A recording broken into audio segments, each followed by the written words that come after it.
को नमन करता हूं। परम पवित्र हमारे राष्ट्रीय ध्वज तिरंगे को नमन करता हूं। आज के हमारे इस कार्यक्रम के मुख्य अतिथि मेरे साथी, मेरे दोस्त, प्राथमिक वर्ग में मेरे शिक्षार्थी श्री सुनील जी गामड़, गांव के वरिष्ठ समाज सेवी, हमारे मार्गदर्शक जिनसे हमको प्रेरणा मिलती रहती है, श्रीमान भागीरथ जी हामड़, श्रीमान नंदराम जी पहलवान साहब और समाज के प्रतिष्ठित व्यापारी श्रीमान झमकमल जी कोठारी, आप सभी का मैं विद्यालय परिवार की ओर से हार्दिक हार्दिक स्वागत अभिनंदन करता हूं। सांस्कृतिक शिक्षा, सामाजिक समरसता और देश प्रेम के स्वरूप, वट वृक्ष के स्वरूप इस विजडम एकेडमी की नींव रखने वाले मेरे प्यारे शिक्षक साथियों और देश के जख्मे हुए मलहम लगाने की एकमात्र आशा मेरे प्यारे विद्यार्थियों, आप सभी को भी स्वतंत्रता दिवस की हार्दिक हार्दिक शुभकामनाएं। भारत देश अपनी आजादी का 75वां वर्ष मना रहा है। 15 अगस्त सन 1947 को जब हमको आजादी मिली तो आज हमारे 75 वर्ष पूर्ण होने जा रहे हैं हमारी आजादी के। न जाने कितने ही हुतात्माओं ने इस मातृभूमि को अंग्रेजों की बेड़ियों से मुक्त करने के लिए अपने प्राणों का न्योछावर कर दिया और कितने के हम नाम जानते हैं और कितने के नाम हम नहीं जानते।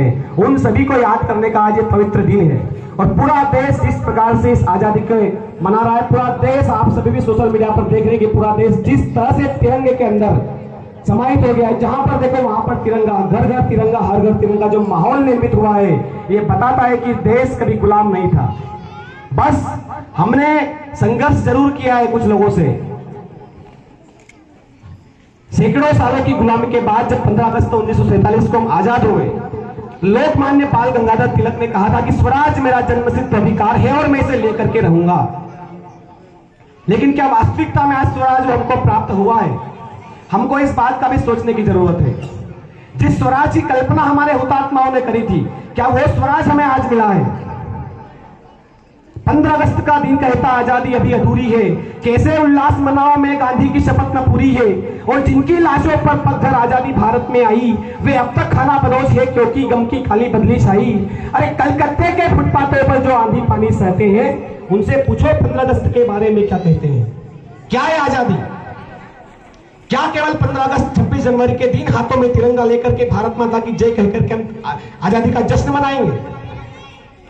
हम क्या समाज को सीख देना चाहते हैं, इस बात की तरफ भी हमको विचार करने की जरूरत है। साथियों, न जाने कितने ही हुतात्माओं ने इस देश के लिए अपने प्राणों का बलिदान दे दिया। और ये आजादी इसके पहले 2 साल जब हुए थे, तो जब धारा 370 हटी थी, तब हमें लगा था कि भारत देश वास्तव में कुछ आजादी मना रहा है। जहां हुए बलिदान मुखर्जी वो कश्मीर हमारा नारा देते थे पहले। आज हम नारा दें जहां हुए बलिदान भगत सिंह वो भारत, वो लाहौर हमारा है। कुछ राजनीतिक कारणों के कारण जब इस देश का विखंडन हुआ, जब इस देश का खंडन हुआ, वो वापस से अखंड भारत की स्थापना हमें करनी है। क्योंकि देश नहीं बनता है इट्टी मिट्टी गीत मकानों से, देश तो बनता है वीरों के बलिदानों से। हमें एक ऐसे भारत का निर्माण करना है जहां पर ना कोई बच्चा भूखा हो, ना फिर से कोई दंगा हो, स्वच्छ और स्वस्थ हो भारत, जल रही स्वच्छ गंगा हो, करो पूजा उतारो आरती मांगो भारती की, तन मन में अवनी हो और अंबर में लहराता तिरंगा हो। इस प्रकार के भारत के हमको निर्माण करना है। क्या थे स्वतंत्रता सेनानी और कौन से स्वराज की कल्पना हम करना चाहते हैं? 26 साल का वो राम प्रसाद बिस्मिल, क्या उम्र थी? 4-5 उदाहरण आपके सामने देना चाहता हूं मेरे विद्यार्थियों। 26 साल का वो राम प्रसाद बिस्मिल, 25 साल का वो अशफाकुल्लाह खां और 23 साल 7 महीने और 10 दिन में मातृभूमि के लिए अपने प्राण न्योछावर करने वाला वो चंद्रशेखर आजाद, और 18 साल का वो मदन लाल धिंगरा, और 14 साल में मातृभूमि के लिए अपने प्राण न्योछावर करने वाला वो खुदीराम बोस। क्या उम्र थी उनकी, जिन्होंने मातृभूमि के लिए अपने प्राण न्योछावर कर दिए। और आपको कहना चाहता हूं, मेरे सामने जो युवा पीढ़ी बैठी है, 17 साल का वो खुदीराम बोस, जब खुदीराम बोस की उम्र मात्र 14 वर्ष के आसपास थी और खुदीराम बोस ने जब एक अंग्रेज अधिकारी की गोली मारकर हत्या कर दी और उनको गिरफ्तार कर लिया गया और खुदीराम बोस को जब न्यायालय में पेश किया गया तो जज ने कहा कि खुदीराम बोस तुम्हारी उम्र तो मात्र 14 वर्ष की है, तुम क्यों इन क्रांतिकारियों के साथ में जा रहे हो, मुझे एक माफीनामा लिख करके दे दो, मैं आपको माफ कर देता हूं। तो मैं आपको बताना चाहता हूं कि क्या बोला खुदीराम बोस ने न्यायाधीश से। वो 14 वर्ष का बालक आज से 100 साल पहले कौन सी विचारधारा के साथ जी रहा था, मैं बताना चाहता हूं आपको।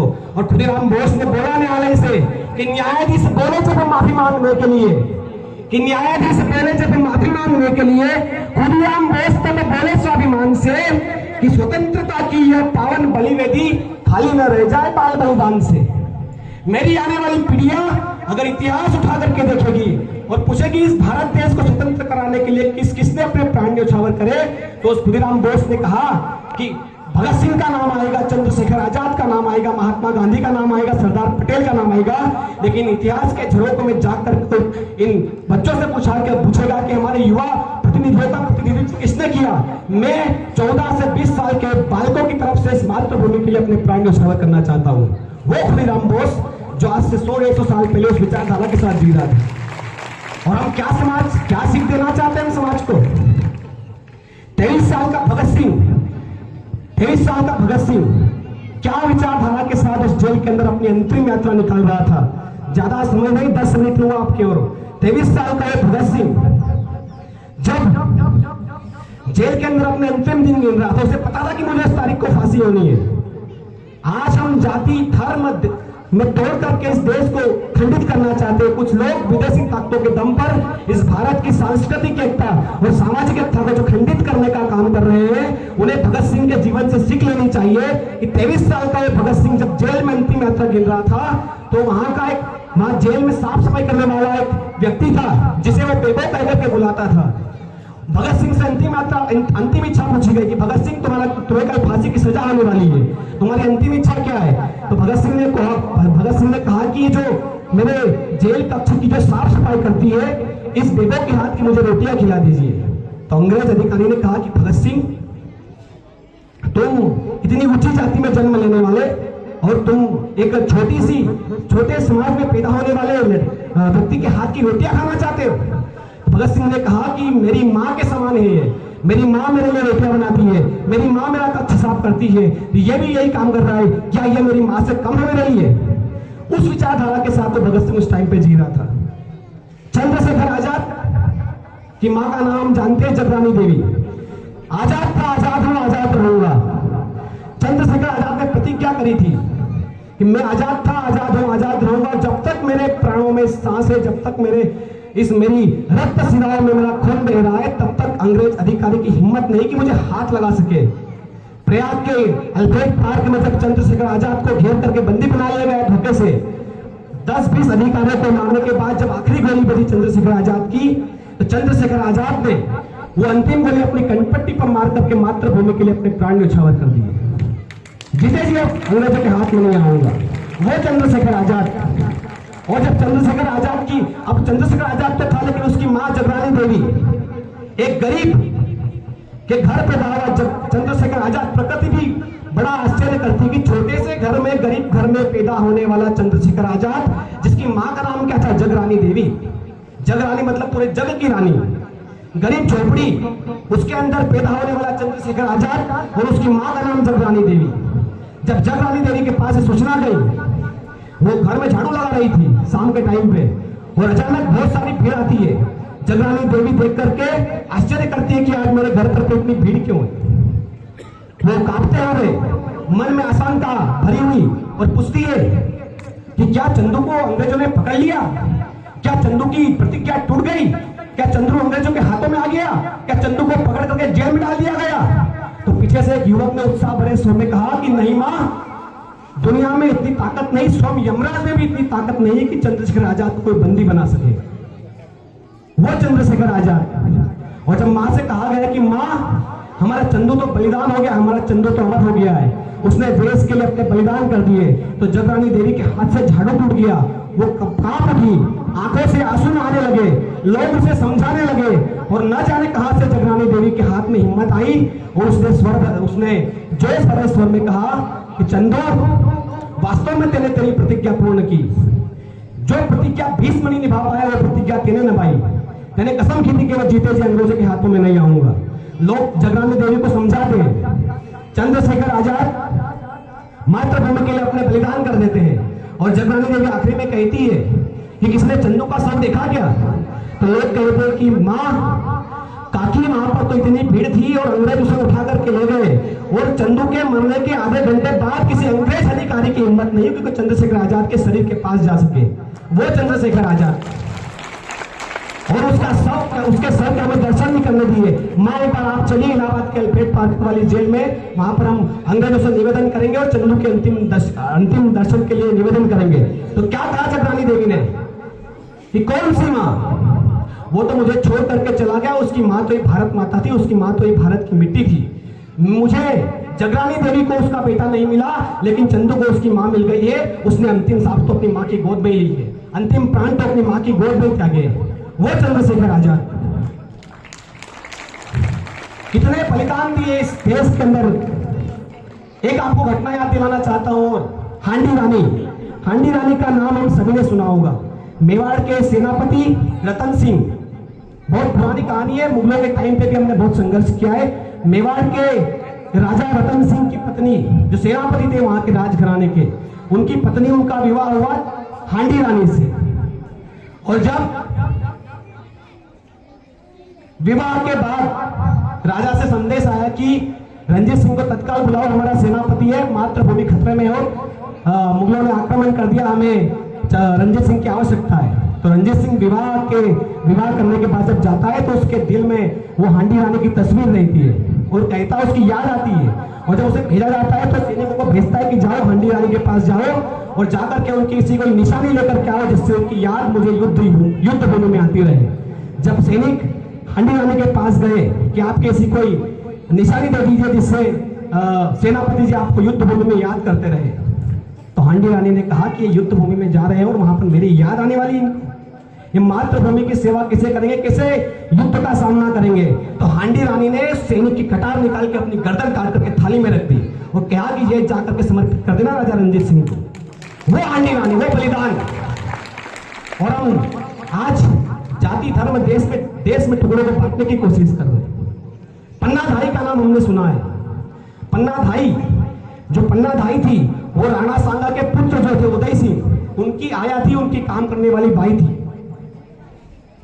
वहां के राजा बनवीर एक शासक का पुत्र था, उसने सब पर हमला कर करके सारे सैनिकों को अपने वश में कर करके राणा सांगा की वध कर दिया। और उस राणा सांगा के पुत्र